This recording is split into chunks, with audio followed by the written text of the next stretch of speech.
Welcome, everyone, to another edition of Budweiser's Weekday Sports Beat, along with IrishBreakdown.com. I'm Vince D'Addario. That is Jesse Stiers. And this will be one of two shows this week where we will be without Sean Stiers. Today, I believe he is on a jet plane heading over to the West Coast because the Lady Irish have a 2-game swing out in California. And so when we are joined by Sean, he will be in his hotel room tomorrow and Friday because they have a game on Thursday and Sunday. And so should be an interesting swing for the Lady Irish. They probably need to go 2-0, Jesse, and we can always jump into that if people want us to talk about women's basketball. But then tonight, there is a men's basketball game. The men tip off with Virginia tonight at 7. And you can hear all the action right here on WSBT. And so we will be signing off about 6:30 in time for the pregame show that takes place. So a half-hour pregame show prior to the men tipping off at 7 o'clock. And Jesse, I know you are in Cleveland, and I'm sure there is some winter weather your way, but it's like Snowmageddon over here. I can't remember the last time I was at school. So how is it in your neck of the woods? And because we didn't have school today, and it said because of wind chill and road conditions and things like that. And then tomorrow it's supposed to be 10 degrees colder. So I don't know what the heck is going on around here. How's it going in Cleveland? Yeah, pretty similar conditions. I know all the schools have been closed for the same reasons. Really, really cold temperatures. We have like a foot of snow on the ground. And we just got a National Weather Service emergency alert on our iPhone. Buddy. Snow squall warning. Have you ever heard of a snow squall warning? I have not. That's exciting. I don't even know what that word means. That's exciting. I know a squall is some sort of a weather term, but I got nothing. So yeah, I have to Google real quick what snow squall means.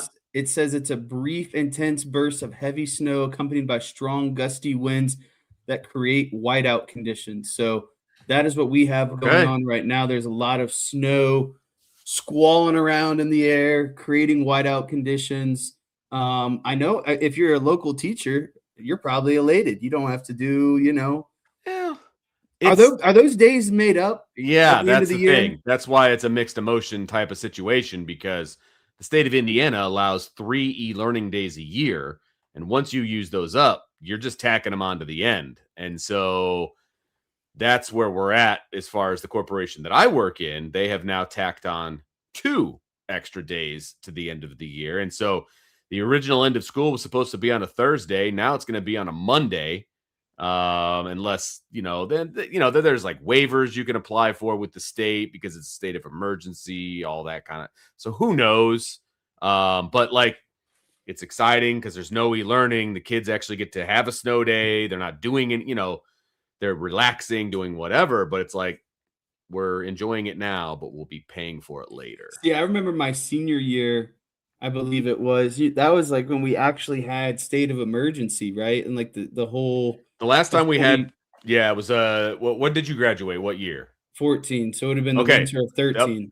13-14 was the last time that we had a significant snowfall. I just remember it being at the end of the school year, and the seniors were like, "Yeah, you're not catching us for those 5 days that we're supposed to be here. Our grades are turned in. Everything's good. You can't." It's like, because that's the thing is they can't hold it. Like if you're a junior or sophomore or freshman, they'll hold it against you because you're coming back to the same school the next year. All the seniors, we just banded together and said, "Yeah, we're not serving those those final snow days. You can catch us later." It's going to be interesting for sure because everybody knows those extra days. Then people just have checked out. Teachers have checked out. The students have checked out. The seniors are literally physically checked out. And so it is a situation where, okay, we're adding those days because we're supposed to. What are we really getting accomplished? Like that's the bigger question, because it's not like days in January and February where you're still trying to cram for state testing and all that fun stuff. You're in the grind. Yeah, you're in the grind. You're not in the grind on June 5th, 6th, 7th, whatever it is. So Wait, we'll see what happens. I'm not complaining. It is what it is. I've gotten to sleep in the last couple of days, so good for all the teachers out there. But hey, there's light at You've the end. been working out with your spare time, going to the gym. Clearly, really working out with my spare. I went to the movies today. Yes, that's what I did today. Have you seen Marty Supreme yet? I know my dad saw it over the weekend. I convinced him. He said it was really good. What Marty Supreme? What is that about? It's about a table tennis player, ping pong player, Oh, interesting. Okay, played by I did not. Timothy Chalamet. He's a That's younger right. actor. That's right. I actually saw Song Sung Blue today. That has Kate Hudson and I can't Wolverine. Why I don't know, his name escapes me at the present. Yeah. But anyway, they're like a Neil Diamond cover band and all. It's got that toe tapping music. It was fun. I enjoyed it. It was me and four of my closest friends. Not really, just four strangers in a theater together because it's nasty weather. We probably shouldn't be driving. So, but I had to get out of the house, man. Had to get out of the house. So you went solo to the movie? I did. I went solo. Couldn't convince the wife to go with me. So, yes, Hugh Jackman tattoo. Thank you very much. It was Hugh Jackman. Did a great job.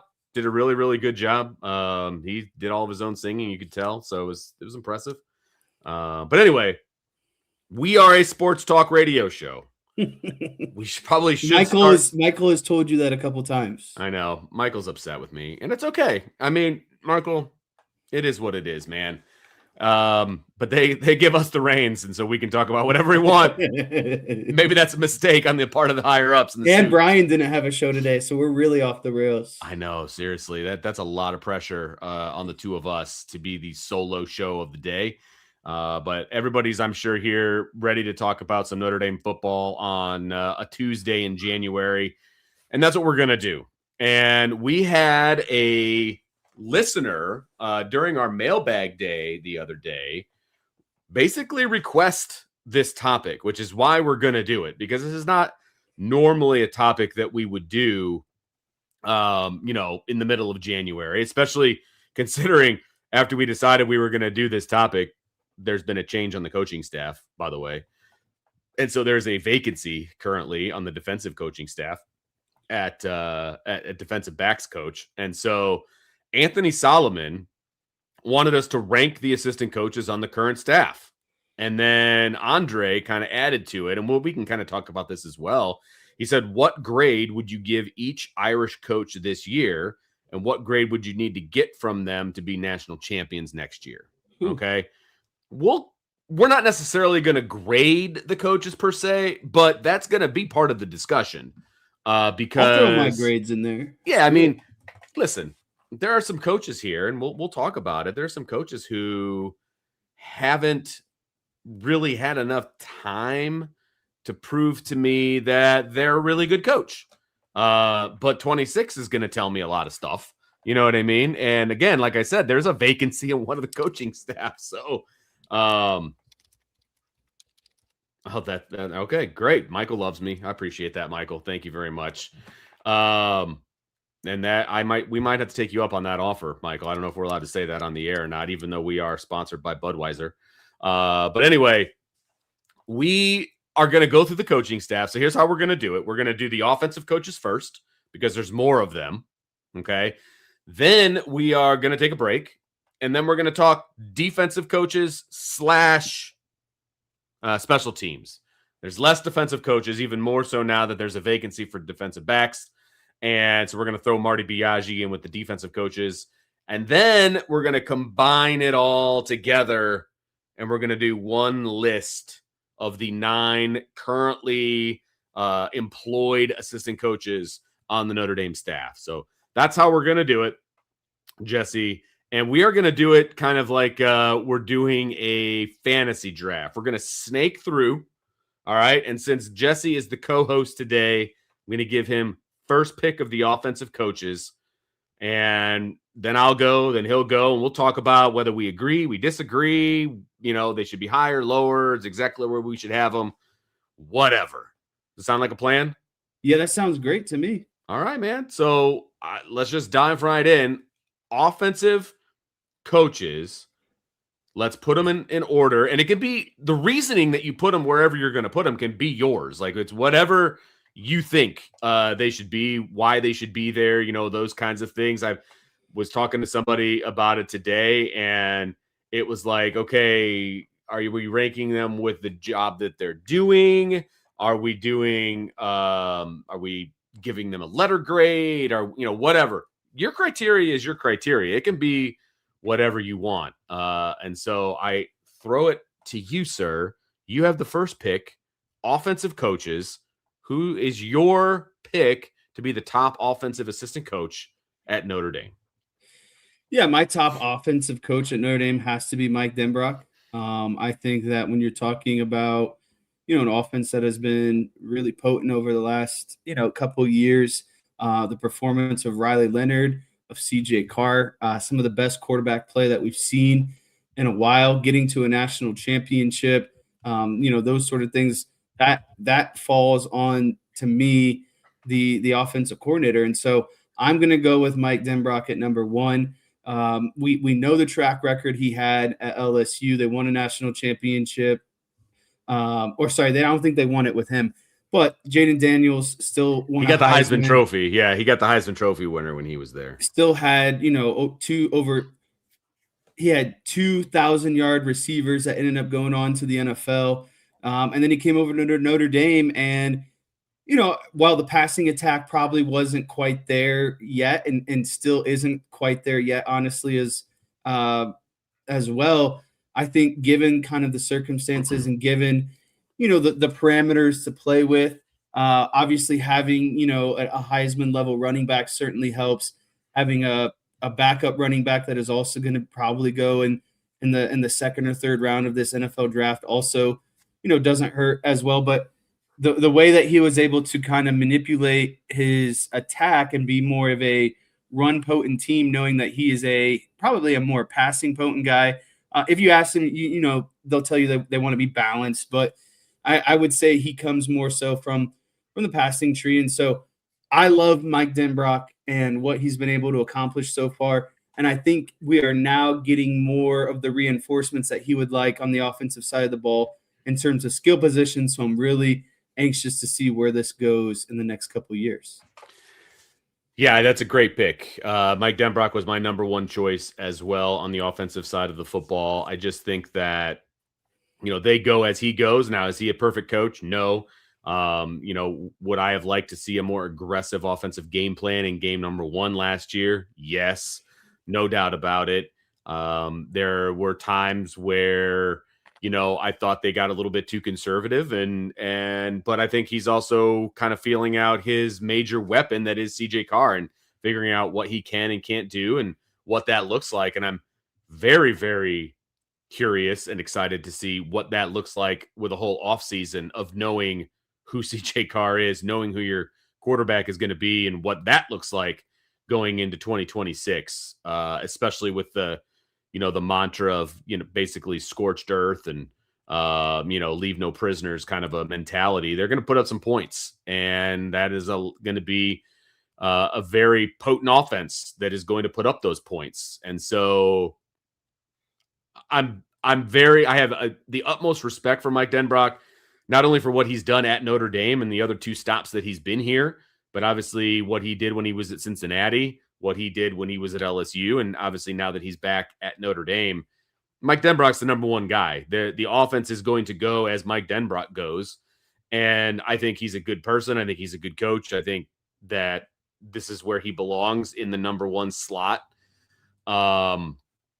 And I'm excited to see what this offense looks like going into next year. And a lot of that has to do with the fact that Mike Denbrock is the one calling the shots. And so how does he handle being the offensive coordinator at Notre Dame under Marcus Freeman when we know, kind of Marcus Freeman's tendency is to, run the ball, possess the ball, don't turn it over, don't make mistakes, that kind of thing.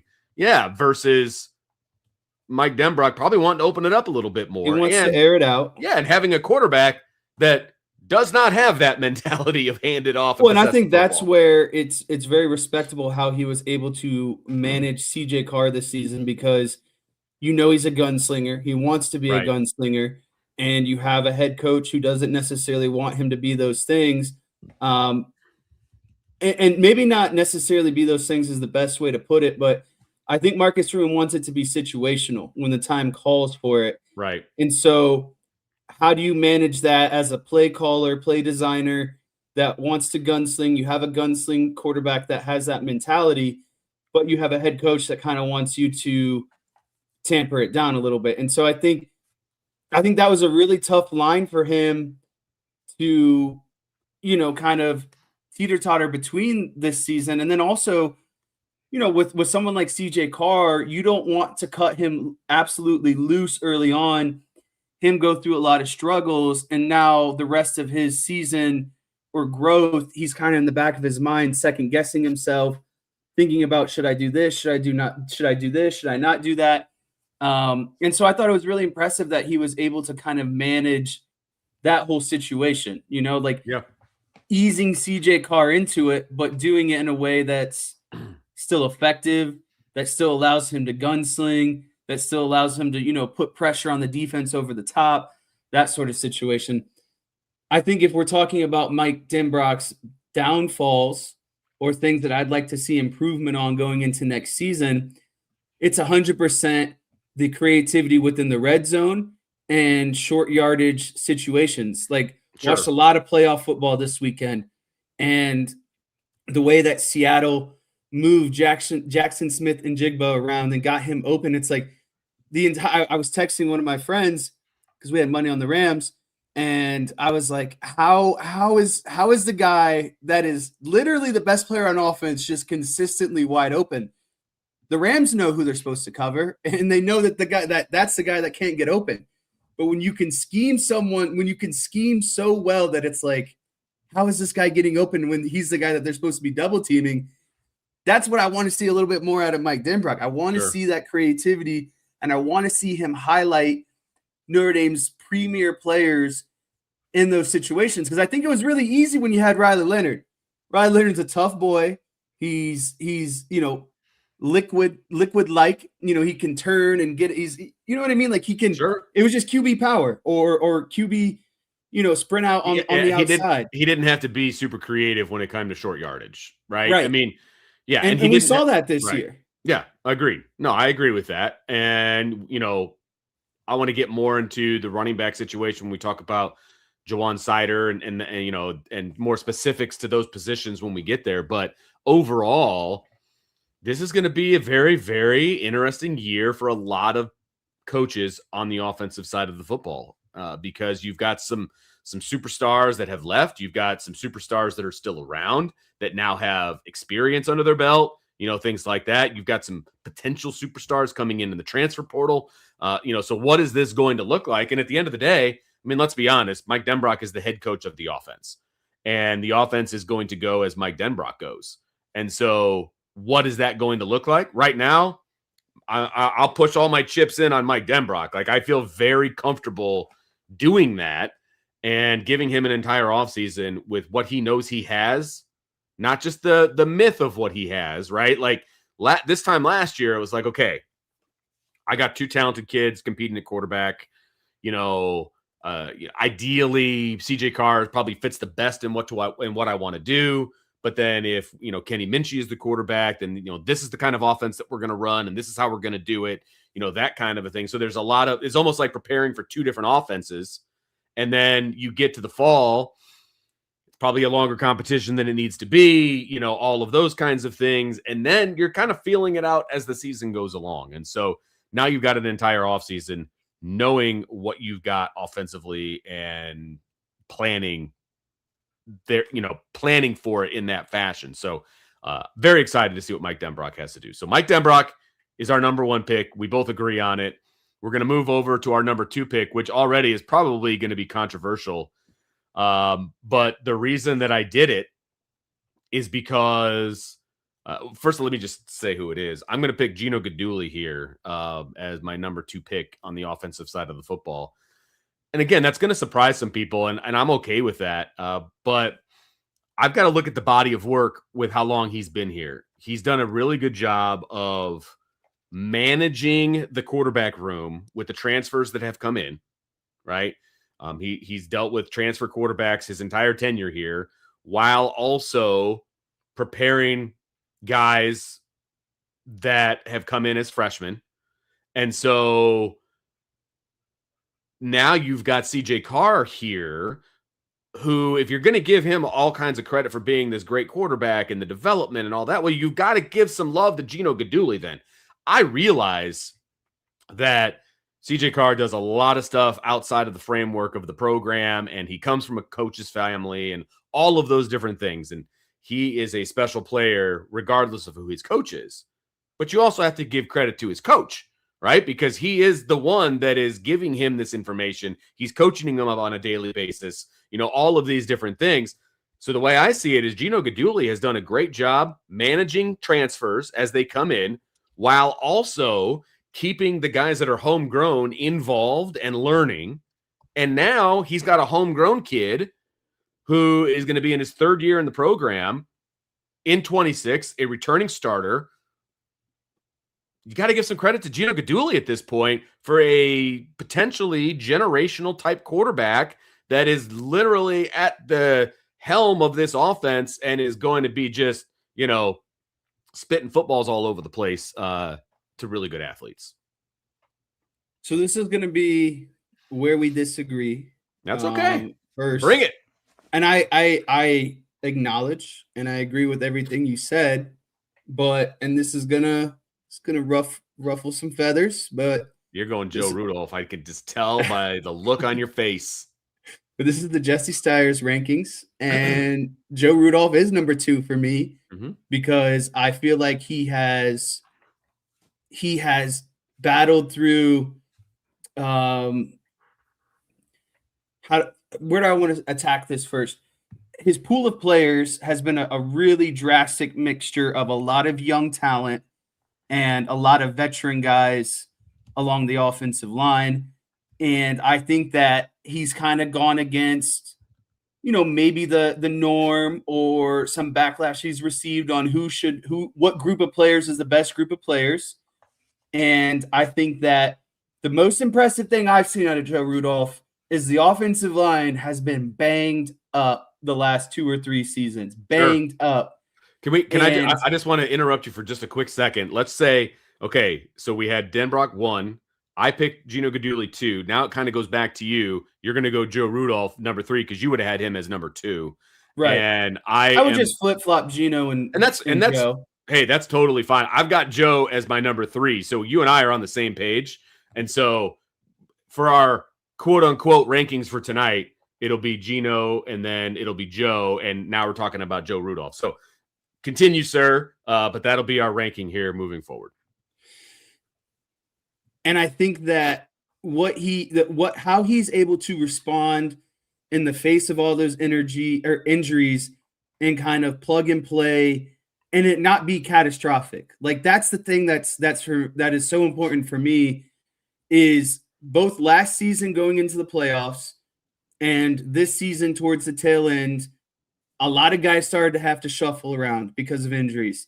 And did the offense really lose a beat? Did you ever look and say, man, the O-line really let us down that game or the O-line really screwed us? Did they make some mistakes? Sure. That's every offensive line unit on every play. Like you're not going to be perfect. But given the pool that he's attracted, I don't think Notre Dame has taken a step back in being an offensive line U type university where they're cranking out like Emil Wagner and who else is going to get drafted this year? Ashton Craig, I believe. No, he's still here. I can't think of the other 2 guys into the draft. Both of those guys are going to get drafted. And so to me, the only thing that I would have reserve about is I'd like to see a little bit more in the player development area, a little bit more. But for the level of success that Notre Dame needs to sustain, especially on the offensive side of the ball, and the way that they were able to run the ball the last 2 seasons, really impressed with Joe Rudolph. Look, I there are a lot of Joe Rudolph detractors out there, and I have no problem with that whatsoever. Billy Schrouth was the one that you were looking for. And I understand that. Proud, He's still an excellent recruiter at offensive line. So that does go into this, by the way.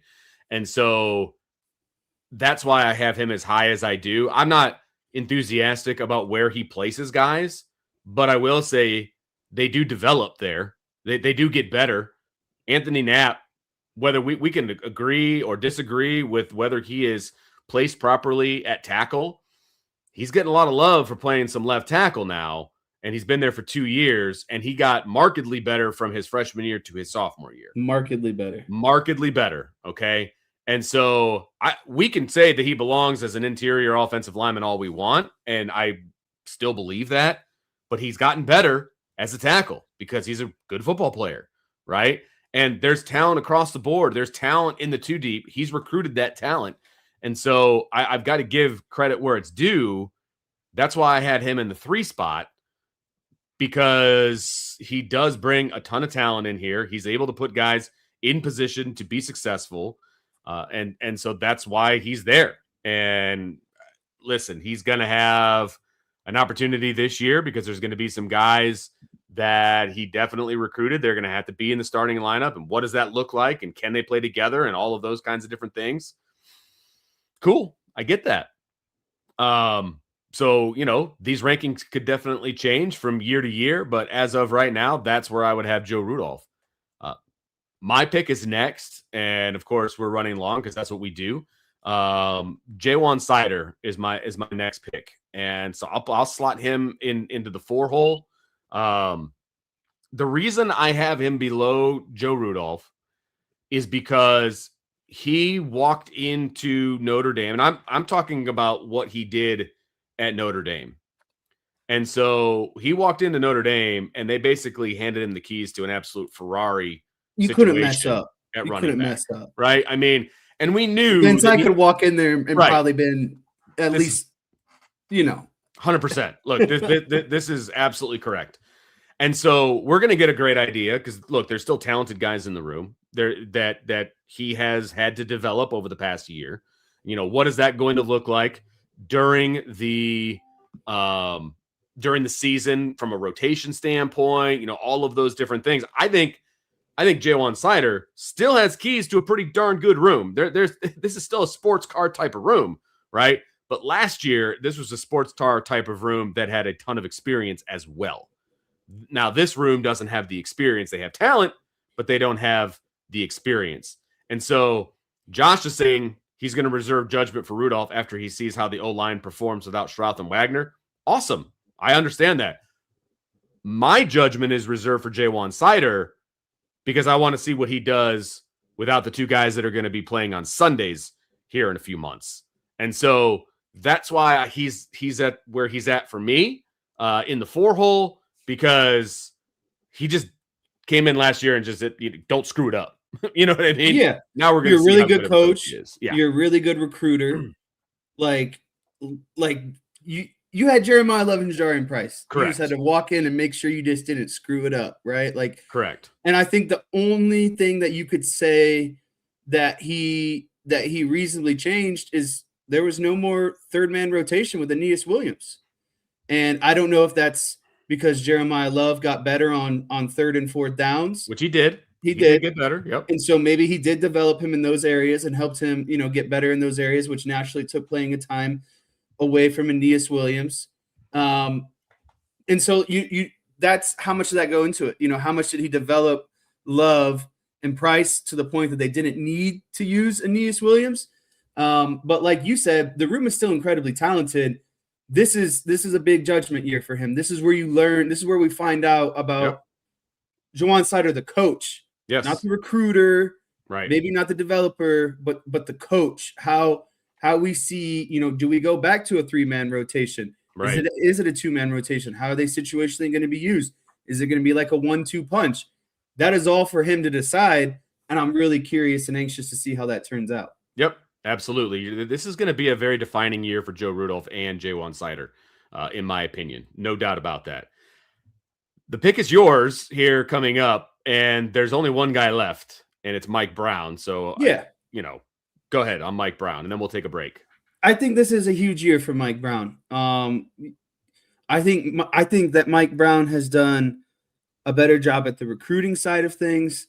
I don't know where this disconnect goes, and maybe I don't want to sit up here and blame this all on Mike Brown, but there's just not enough production from the wide receiver position right now. Consistent wide receiver production. I need a 1,000-yard receiver, man. I need that go-to, all else things fail, who we getting the ball to when we need a first down on third down, right? I thought he did a really good job with Malachi Fields this year, and how they utilized him. But there's a lot of talent in that room. There's especially more talent now. Sure. And so this is a big year for development and on-field production for Mike Brown, because I do think he's done a good job of recruiting, and I do think that the wide receivers are running better routes and they are more technically sound. But at some point, that has to turn into raw statistics, numbers, production on the field.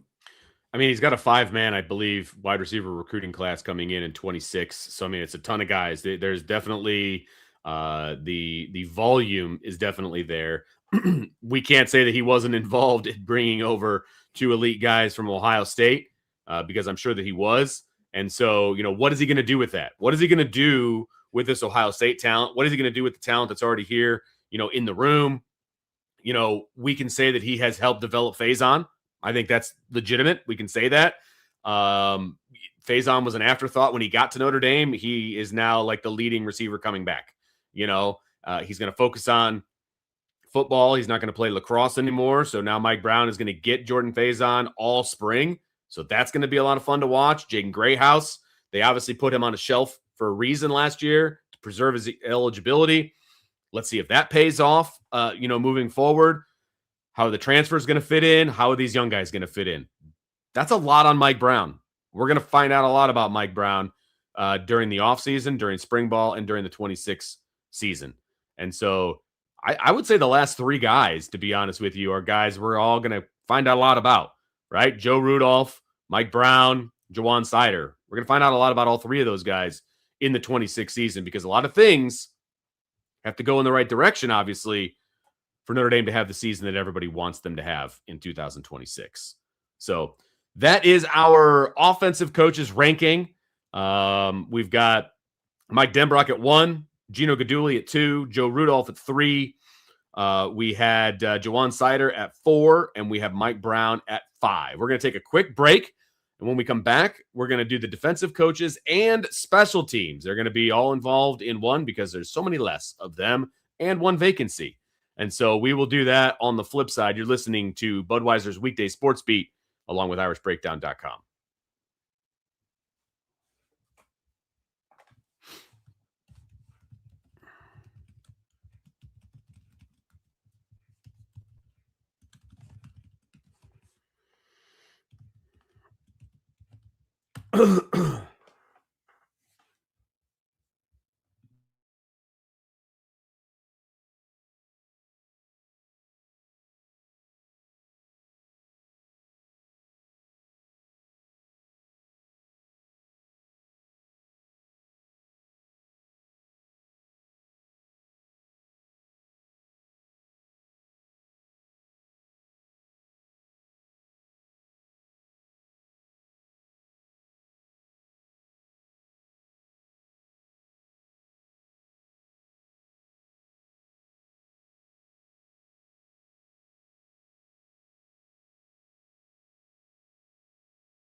Welcome back to Budweiser's Weekday Sports Beat, along with IrishBreakdown.com.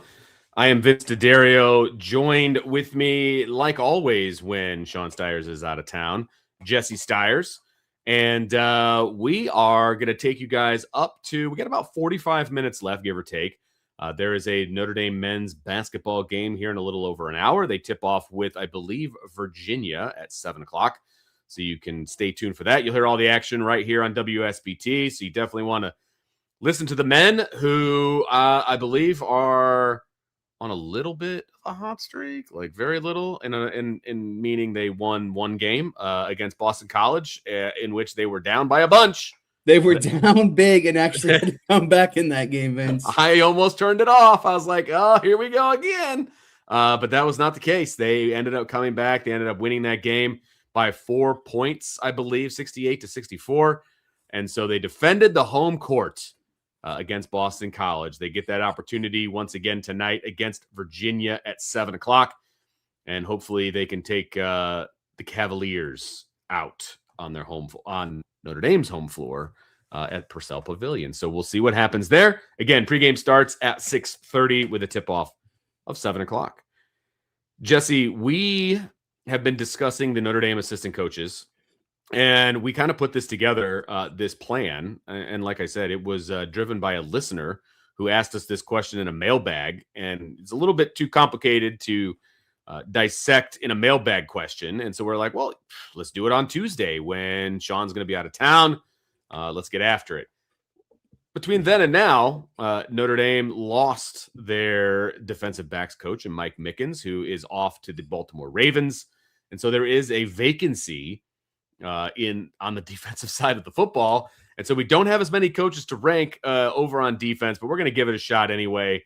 I understand from what I'm hearing, the rumblings that are out there, that Notre Dame is attempting to hit a home run with their defensive backs coach. So we'll see what happens there. And I know that Notre Dame is moving quickly in that regard because there's a lot of coaches changing hands in the NFL, and the dust has not settled in that level of things. And so I know that Notre Dame is wanting to move kind of fast here and get somebody in to take the place of Mike Mickens. And so they are diligently working towards that end.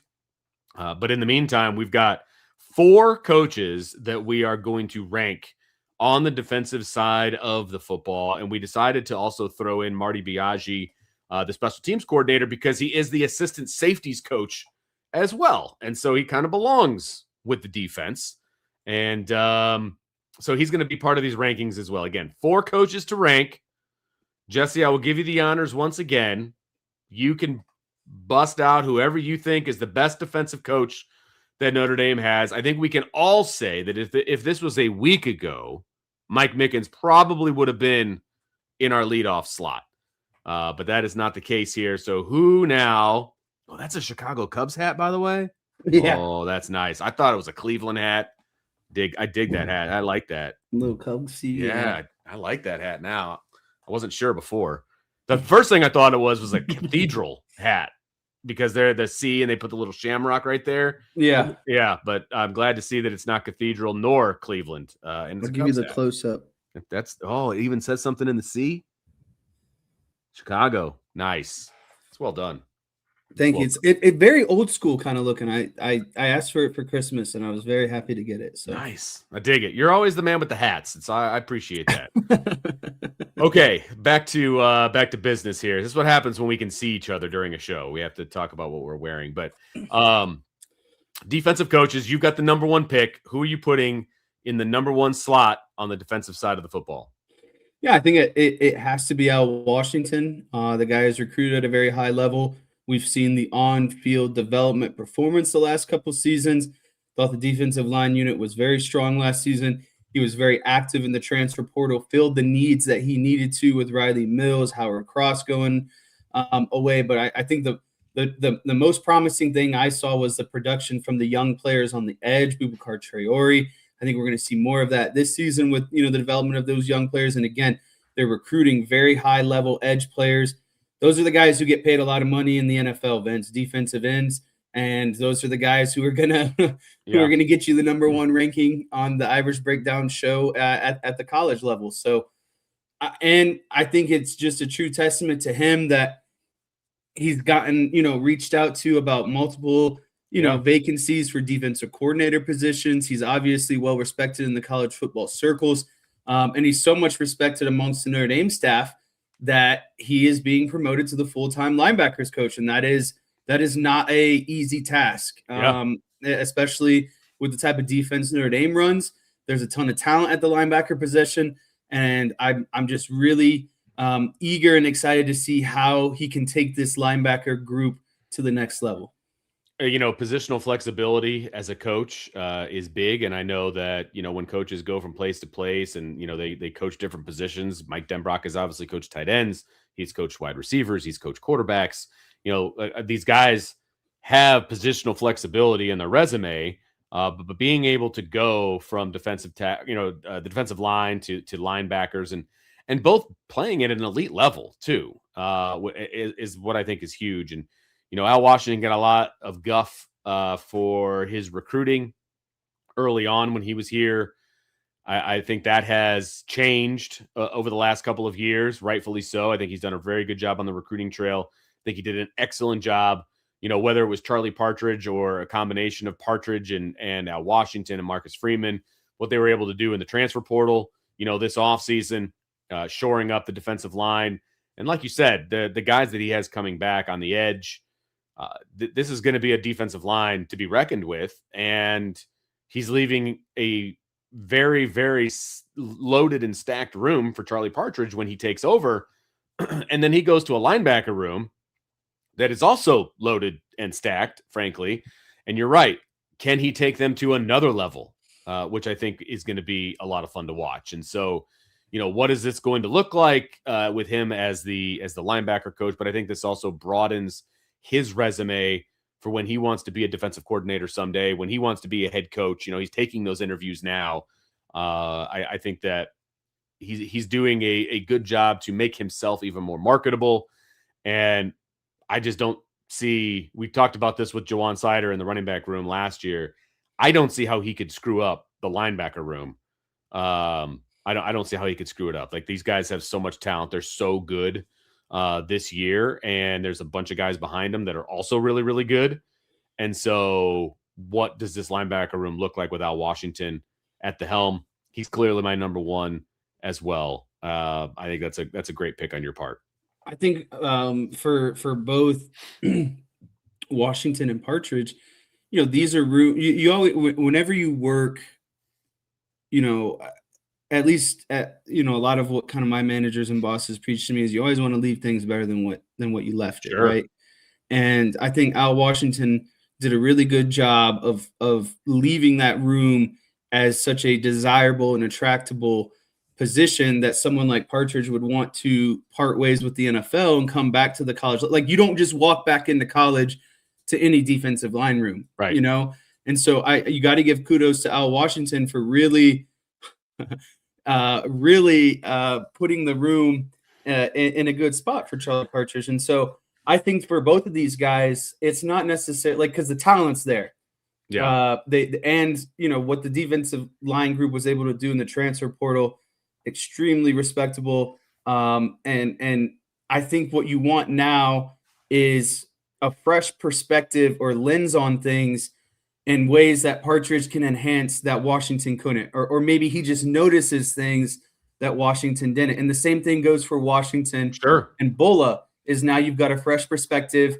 You've been around these guys a long time. Maybe you have a new way that can truly enhance how Jalen Sneed plays on the field, how Drake Bowen plays on the field, just unlocking, just those extra little pieces that help you when you're trying to be a team to win a national championship. So for both of those guys, that's what I'm most looking forward to, is what kind of perspective or lens are they looking through that can enhance the overall defensive line and linebacker room. It's going to be fun to watch for sure. But Al Washington is a unanimous number one selection here. I've got the number 2 pick. And like you, being controversial with wanting to have Joe Rudolph towards the top of your list, I'm sure this is going to be controversial, and I'm okay with it. But I've got Chris Ash in the number 2 hole here. And now remember, We basically have 4 Is coaches this more to choose kudos to 2 or more of a slight to 3? It depends on how you look at it, I suppose. To be honest with you, I think Chris Ash got a lot of deserved and undeserved, more deserved than undeserved, but he got a lot of deserved crap early on in the season, right? We were all very unhappy with the way the defense was playing, especially with the amount of talent that was over there. No doubt about it.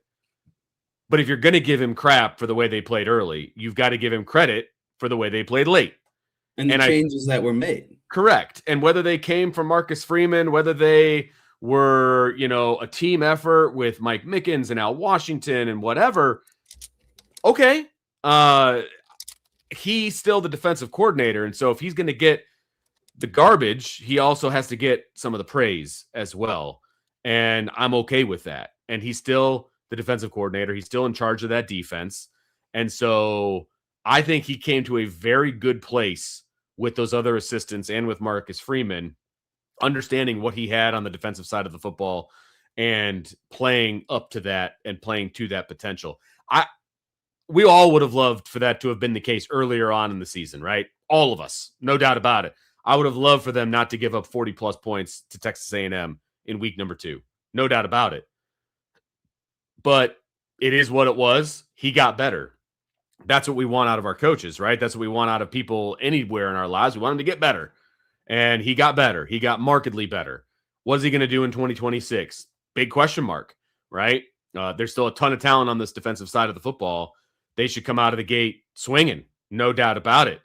I hope that's the case. I really do. But I got to give Chris Ash the credit for what he did in, 9.5 games or so. And still understanding the first 2.5 were not good, but the last 9.5 were really good. And so that's why I put him in the number 2 spot, Jess. Yeah, and I agree with a lot of what you were saying, and I don't want to get super long-winded about Chris Ash, but I probably will. So just, strap in for the ride here a little bit. Chris Ash, a guy who had been so replaced from the college level, the NFL is largely a zone league. Like, it just is. And I think that was a big reason why Marcus Freeman was attracted to him. He had success, obviously, at Ohio State as co-defensive coordinator.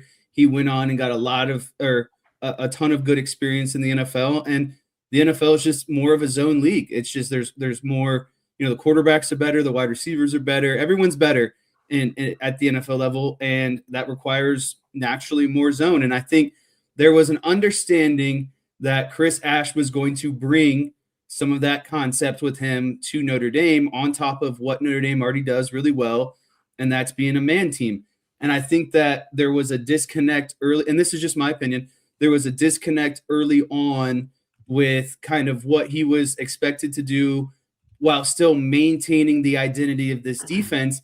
And I think the identity of the defense got lost in translation early on because Chris Ash was so heavy set on, we need to be better at zone, we need to run more zone, da-da-da-da. Okay, that's situational. We're not doing that the first 2 games of the year and the most important games of the year when really, it's not necessarily time to be kind of experimenting or implementing those sort of things. And then it affected the rest. It affected the defensive line. It affected, the linebackers because they weren't able to create pressure and then give, the defensive or the secondary kind of more time.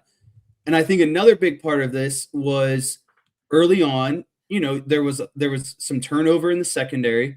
There were some injuries going on. And the biggest thing that I can give kudos to Chris Ash is by the time the season was over, we 100% knew who the best player was at every secondary position. There was no question about it. Injuries aside, because, Tay Johnson ended up getting hurt, had to miss a couple games. But early on, when you're introducing new scheme, new personnel in the portal, younger guys trying to get them in.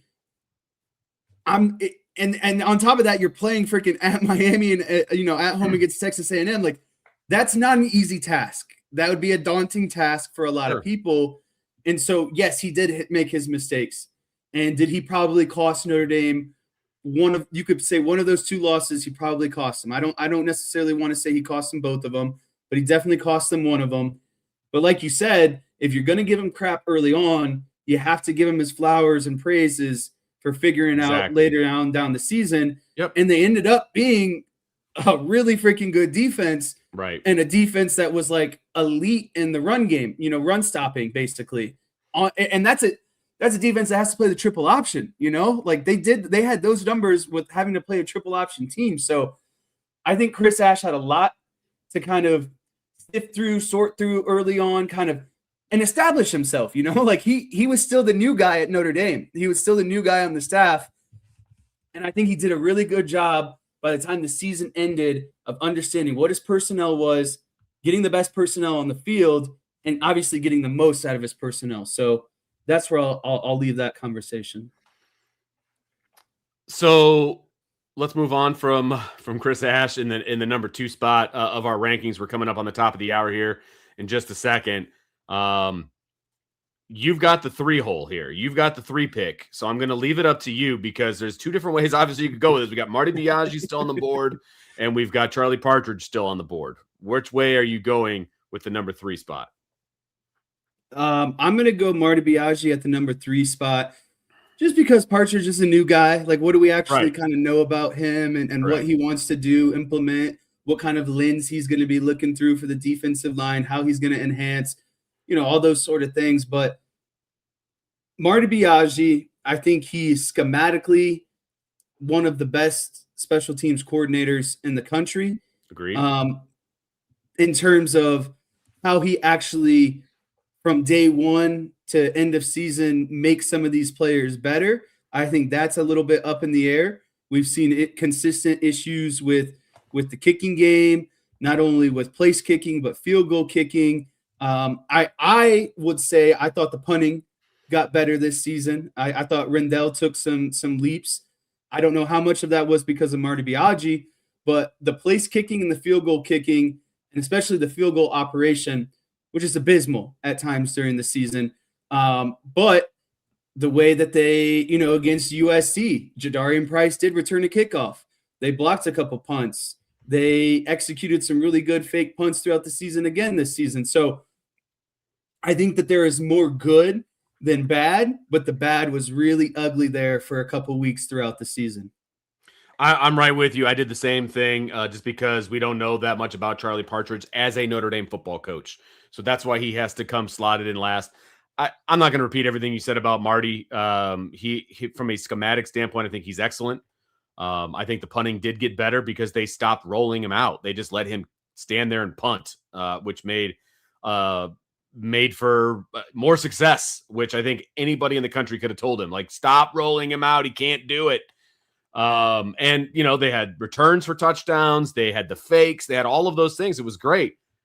The part when you hire Marty Biaggi that you think is going to be solid is the place kicking, because he was a place kicker, and it's not the case. And so that's why he falls to the number 3 hole for me. He's got that part has to get shorn up. They're just lucky. Well, I mean, you could say that the extra point operation cost them the Texas A&M game, or at least the opportunity to go to overtime. We saw how important field goals were in the playoff run late in the season last season. Notre Dame is lucky that they didn't run into those situations with where their kicking operation was last season. Right. So obviously we're going to round it out with Charlie Partridge. We'll see what happens with Charlie. And then also the question mark of who's going to be the defensive backs coach. I guess he really lands in the 5 spot because we don't know who he is. Unless it's just some like renowned stud that's just been, Nick Saban's going to come off. He's going to coach DBs at Notre Dame. So you heard it here first, folks. Marcus Freeman left a real good impression on game day with him. Right.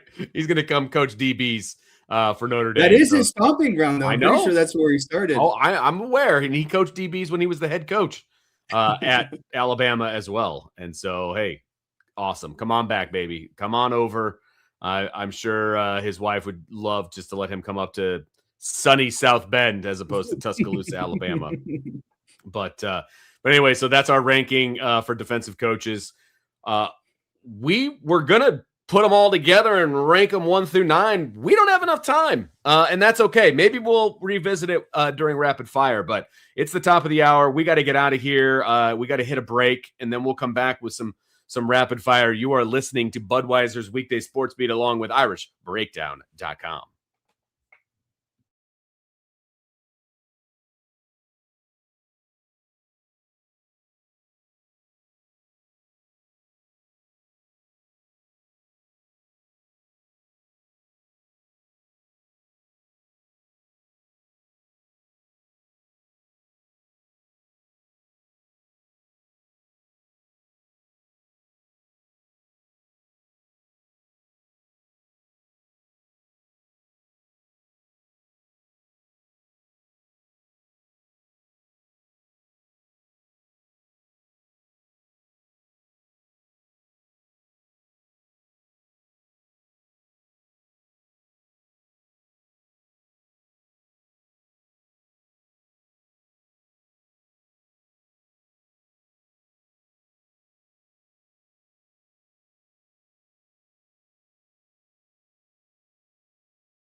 Welcome back to Budweiser's Weekday Sports Beat, along with IrishBreakdown.com. I was just informed by our producer, Ty, that we're not going till 6:30. We're going to 6:20. And so we got 15 minutes to bring this puppy home, Jesse. And so this rapido fire. You're going to have to we're going to have to really go extra fast here on rapid fire. And I was like, you know what? We're not really going to have enough to talk about to get through the show today. Not the case. And so we're going to get through this thing. We're going to have some fun with it. We've got some rapid fire questions all queued up. If you guys want to answer the questions as we go along in the chat, by all means, do that. You can find that chat on YouTube. Just search for Irish Breakdown or WSBT. I think both of them are on there. You can join the chat either way. A lot of chat about the Steelers going on in the chat right now. And I want to say, because I know my dad is listening. Okay. A rapid fire topic I'd like to get to when all the dust settles and all these head coaching vacancies are filled. I want to do a report card. Every team that filled in their new head coach this off season, I want to do a report card A through F and give them their grades, because I think there's some very head scratching decisions so far. That's fair. That is fair. And I don't want to spend too much time because we got to freaking get going on this fire, baby. We do, but you're not wrong. You guys are more the NFL experts. So that would be a good rapid fire probably for when the two of you are on. But yeah, there's some definite interesting things going on there. So anyway, all right, rapid fire. Here we go. Sean was nice enough to drop a couple in here. So that's always fun. The headset Indiana head coach Curt Cignetti wore in the national championship game is now officially up for auction. What's something you can comment on that part if you want, because that belongs a whole discussion all by itself. But what's something that you've seen Marcus Freeman wear or use on the sideline that you would bid on? Yeah, very interesting that the national championship headset. One of my friends, I can't remember what it is, but one of my buddies that lives up in Michigan, big Michigan fan that I went to the Lions game with, he had something from Harbaugh that he had signed from their national championship year. I can't remember what it is. I'll have to ask him, but I would want Marcus. You know how he's always writing stuff down during the game on that little like paper pad. I'd want that laminated from the national championship game and for him to sign it. That's what I would pick, just to see. You just want to know what he's writing. His thought process throughout the game. Because he writes all game long. Right. And so I just want to see the thought process through the national championship and kind of like read them and try to relive it. You know what I mean? Kind of watch the game, because I'm sure he puts down timestamps and just kind of try to be in the mind of Marcus Freeman and what it's like trying to coach in a national championship game that you eventually win. So I would get that paper, notepad, whatever. I'd laminate it and I'd have him sign it. Nice. You know what? That's well thought out. I dig that. I don't want like a head. Like, what are you going to do with a headset? You going to wear it around? Like that seems odd to me. You're going to put it on a head mannequin in your house? Right. Yeah, exactly. Cignetti head mannequin. Oh, that's really good. Yeah, I don't know what anybody would do with a headset. Look, everybody always talks about Marcus Freeman's fit, what he's wearing, and like how they can't find what he's wearing anywhere. Like, I just want access to anything that he wears at practice or on game day that's white. There you go. That's what I want. Like hoodies, pullovers, all of the different things. I want just the white. You're going the apparel. I'm going apparel. I don't want him to sign it. That would ruin it. I want to actually wear it for my own good. So that's what I'm going to go with. If I would go apparel, I'd ask for one of his hats during a rainy game. Yeah. He's got style, man. Like, every time I see him, whether it's a Notre Dame function, whether it's a Penn function, whether it's whatever, he's got style, man. I aspire to his style. So I can't pull off what he pulls off, but I like when he puts the white on. So that's where I'll go with that one. All right, here we go. Fill in the blank.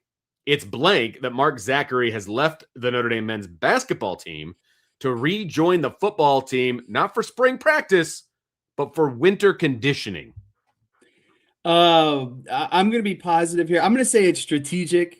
I think that, they had some depth at the guard position, or they had depth issues at the guard position. after Burton went down, and basically how could they get an extra body, at least get him into practice, see how he moves, that sort of stuff. But I think, and this is just my speculation, I think that there's probably more answers on Burton. I think that they've maybe developed, some of those other guys at the guard positions that they actually recruited to come in and play guard.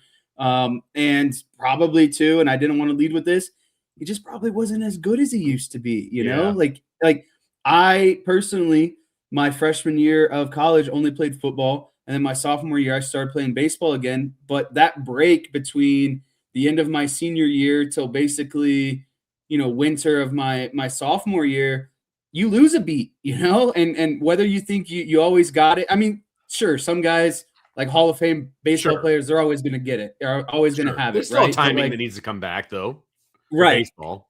And so I just think that they needed him in a pinch, and he served his purpose. He was a security blanket. And so I think it was really strategic at the end of the day. I just think it was, you went positive, and I appreciate that. I'm going to say it was a, and I don't mean this in a negative way, but it was a failed experiment. Like it didn't work. You think that's exactly what it was? Yeah, I just think it was a failed experiment. And he realizes, he's got an opportunity to potentially play for the football team. He wasn't playing for the basketball. And that's the thing. Team. People don't realize the commitment that you're taking away from your full-time day one job there. Right. That's exactly right. And so he has an opportunity to play a significant role on the football team in 26. And he was never going to play a significant role on the basketball team. I think that was made pretty clear. And this is a basketball team that's not that great. And he still wasn't going to be playing a significant role. And I think, look, he gave it a shot. I give a lot of credit to Freeman and Shrewsbury for allowing him to take a shot. It just didn't work out. And that's okay. That's not even a negative take. It just didn't work out. And now he's going to go back to football where he can focus on getting ready for the 26th season. And that's okay. That's okay. You're allowed to do things that don't work out. You know what I mean? And to know now he knows. He knows, like, okay, you know what? There's kind of closure in it at the end of the day. That's exactly right. He knows that, okay, I'm a college football player. I'm not a college basketball player. Okay, cool. Nothing wrong with that. Nothing wrong with that at all. All right.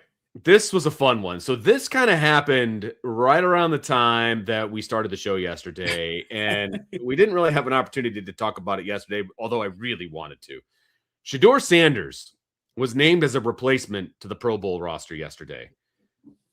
I'm just going to leave this wide open to you, Jesse. Buy or sell this as the right move. So, you know me, I've always kind of got some spin on some things. I don't buy this as the right move. There are clearly quarterbacks in the AFC that are better than Shedeur Sanders. Sure, like all of them. And I think where I'm at is I am selling that. And I'm selling people blowing it up like the Pro Bowl rosters are something that's meaningful. It's just a bunch of guys who get together in warm weather. They go out there, they have some fun. They don't even throw the pads on really anymore. It's all about skill competitions, that sort of stuff. It's just, does he probably deserve to be there? No. Does he deserve his name to be run through the mud because someone else decided that he's going to be a replacement? No. Does he still have a ton of talent, and might it be exciting to kind of see that stuff, on display at the Pro Bowl? Yeah, at least I think so. But that's just where I'm at. Like, it's just such a story that's going to get blown out of proportion because if you ask everyone, the NBA, the NFL, All-Star games, Pro Bowls, they've just been a joke the last decade plus. And so at the end of the day, who really cares? The same people who are talking about, oh, it's this and that, are the same people who are complaining about Shedeur Sanders. It's just a glorified exhibition skills competition. So I'm not going to waste much energy on it. And I mean, I'm rooting for Shedeur. So like maybe there's a difference in that as well. Yes, that's probably true. I know he lives in your city, but he's not going to be knocking on your door anytime soon. So you're okay there. Look, this tells you exactly what the Pro Bowl has become. Can we at least agree on that? Like, they want eyeballs on these skills challenges and the flag football game that they're going to play. Like whatever they're doing for the Pro Bowl, they want eyeballs on it.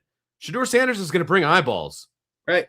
Who cares that he has the 5th worst QBR since they started keeping track 20 years ago? It doesn't matter. That means that if he's the 5th worst, that means that you are the 6th worst, or like that's so bad. There's like over 600 quarterbacks that have been ranked. He's the 5th worst, and yet he gets to go to a Pro Bowl. So you can get hung up on that. You can get hung up on the fact that he probably shouldn't be recognized amongst the elite of the NFL. That's all true, and that's great. If this was anybody else, it wouldn't be a story. Right. It's who he is. I get that. And again, it's what this Pro Bowl thing is turned now, into. Right? Like 20 years ago, they're not asking Shedeur Sanders to be on the Pro Bowl roster. They're just not. There would have been 10 other AFC quarterbacks that they would have gone to. Well, that's my other question, Vince, is you don't know what guys they went to, and they're like, you know what? I don't want to go. I've already got a vacation with my family. I've got this and that. You know what I mean? So, like, how many people declined before they had to go to Shedeur? Right. And, of course, Shedeur was like, why not? I'll be there. Right. He's going to get more throws off in the Pro Bowl skills challenge than he did all season. You know what I mean? So, why not? Why not? So, it's ridiculous. But so is the Pro Bowl, so they kind of go hand in hand. That's right. Yeah, it's just kind of when I first saw it, really on schedule? Yeah, when I first saw it, I was like, "What? This is ridiculous!" And then I was like, "They're out in shorts on the sand, like." They just invited Shedeur to come to their beach party, like that's what they did. You know what I mean? So it's like whatever. It's whatever. It's not something to get all broken up about. Speaking of not getting broken up about stupid stuff, Diego Pavia measured in at 5'9" tall and 197 pounds at the Senior Bowl. On the Vanderbilt roster, it says 6 foot, 207 pounds. Is this a thing?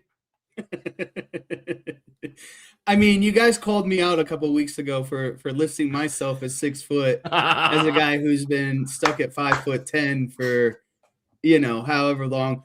I don't think that's the height one. I'm really not concerned about. Everyone adds an inch or two, Always. And so I think what's more of a talking point is, did he go on so much of a bender between the end of season and now, between the Heisman and celebrating with his boys, and that he lost 10 pounds?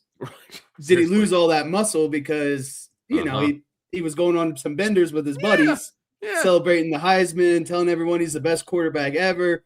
You got to be pretty inebriated to say some stuff like that on national television consistently. So I know, and post about it on your Instagram and just screaming it to the world. So, like, there's definitely in-season shape and there's out-of-season shape. 100%. But to drastically lose it the way he did, and a guy who's preparing for a Senior Bowl, who's preparing for an NFL draft, as someone who's undersized and those sort of things, you would think he'd be a little bit more on top of it. And so that's where I'd be a little bit more disappointed is, man, the season's, you're like 2, 3, maybe 4 weeks removed from the season, and you're already, you know what I mean, kind of letting it go a little bit. Like, you need to be, if you're the best quarterback, like, you think Tom Brady wouldn't be, preparing for the draft and going all in, like, that's the difference. He wants to be great, but I don't think he does the things to be great, but he wants to tell everyone he's great. Sounds familiar, doesn't it?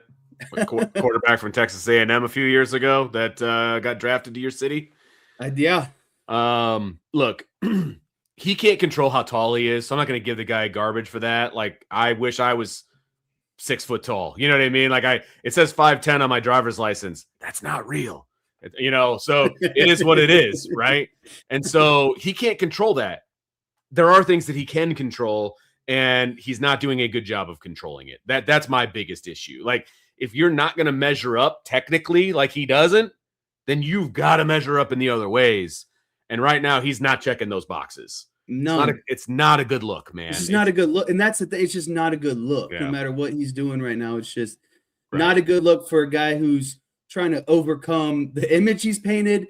And again, like, he's undersized. He'd be Drew Brees almost out there. Exactly. And that's a problem. So, and he doesn't check the box that Drew Brees was checking, by the way. So, all right, well, we're going to get out of here. Men's basketball for Notre Dame tips off against Virginia here at the top of the hour. Pregame is next on WSBT. Hit that like button like Vince uses declarative statements. Oh, yeah. I started that up. Apparently, the Wi-Fi is working on the plane. There it is. Because we're still live on the video side. So there you go. Eventually, we're going to end the stream. I'm going to end it.